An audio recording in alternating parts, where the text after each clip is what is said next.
নমো নমঃ সুপ্ৰভাতম শ্ৰীমদ্ ভগবদ গীতামৃত।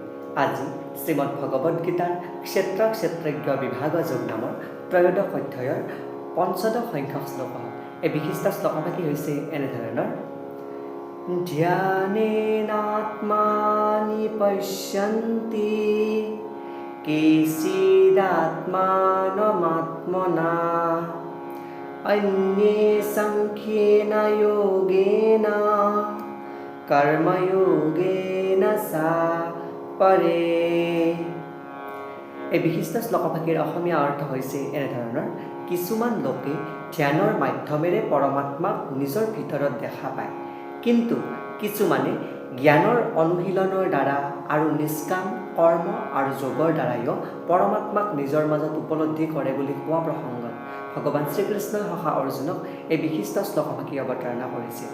অৰ্থাৎ শ্লোকভাগী প্ৰসংগাৰ্থত ক'ব পাৰি যে কিছুমান লোকে যিয়ে তাৰমানে নিষ্কাম কৰ্ম অনুশীলন কৰে, তেওঁলোকে সাংখ্যযোগৰ যি অনুশীলন, সাংখ্যযোগৰ অনুশীলনৰ লগতে যোগ দৰ্শনৰ যি অধ্যয়ন, লগতে যি নিষ্কাম কৰ্ম, সেই নিষ্কাম কৰ্মৰ মাজেৰেও পৰমাত্মাৰ স্বৰূপটোক উপলব্ধি কৰিব পাৰে।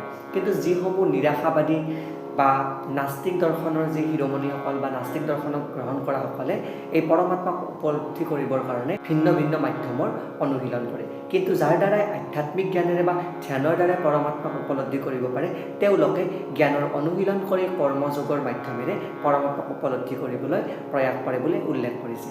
এয়াই উক্ত বিশিষ্ট শ্লোকভাগীৰ সৰল গুণাৰ্থ। ধন্যবাদ।